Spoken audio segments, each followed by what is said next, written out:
చాలా సంవత్సరాల క్రితం ఒక మహానగరంలో లక్షలాది ప్రజలు నివసిస్తూ ఉండేవారు. ఆ రోజుల్లో అందరూ కలిసిమెలిసి ఉంటూ ఒకరికి ఒకరు సహాయం చేసుకుంటూ ఉండేవారు.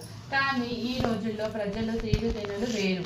ఎవరి పనుల్లో వారు తీరిక లేకుండా ఉండి సతమతమవుతూ ఉంటారు. ఒకరి కష్టాలు ఇంకొకరు పట్టించుకోరు. ఒకే కుటుంబ సభ్యులకి కూడా ఒకరి గురించి ఇంకొకరికి పట్టించుకునే తీరిక ఉండదు. భక్తి భావాలు, భజనలు, కీర్తనలు, దయ, కరుణ, పరోపకారం వంటి మంచి ప్రవృత్తులు రోజు రోజుకి తగ్గుతున్నాయి. ఈ విధంగానే ఆ పట్టణంలో కూడా దుర్మార్గం, అవినీతి పెరిగిపోయి తాగుడు, జూదం, గుర్రం పదాలు, వ్యభిచారం, దొంగతనాలు, బొందిపోటుతనాలు ఇలాంటివి కూడా పెరిగిపోయినవి. ఇంతటి దుర్మార్గం ఉన్నా ఎక్కడో మంచితనం లేకపోలేదు. కొందరు మంచి వాళ్ళు ఉన్నారు.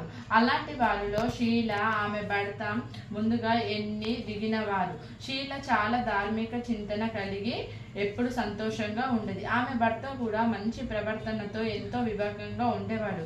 షీల భర్త నీతి నిజాయితీలతో కాలం గడిపేవారు. ఎవరి గురించి చెడు తలిచేవారు కాదు. ఎప్పుడు భగవంతుని ధ్యానంతో చక్కగా కలిగి కాలం గడిపేవారు.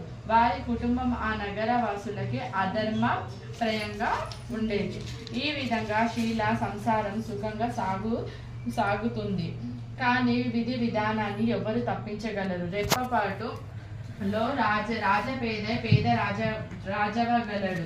పూర్వజన్మలో పాపములు అనుభవించుటక అన్నిట షీల భర్తకి చెడు స్నేహం అలవాటయింది. వీలైనంత త్వరలో కోటీశ్వరుడు కావాలనే కోరిక ఎక్కువయ్యి పగటి కలలు చూశాడు. అవసరానికి కోరికలు తప్పుదారి పట్టాడు. కోటీశ్వరుడు అవడానికి బదులుగా బికారిగా రోడ్ల మీద తిరగసాగాడు.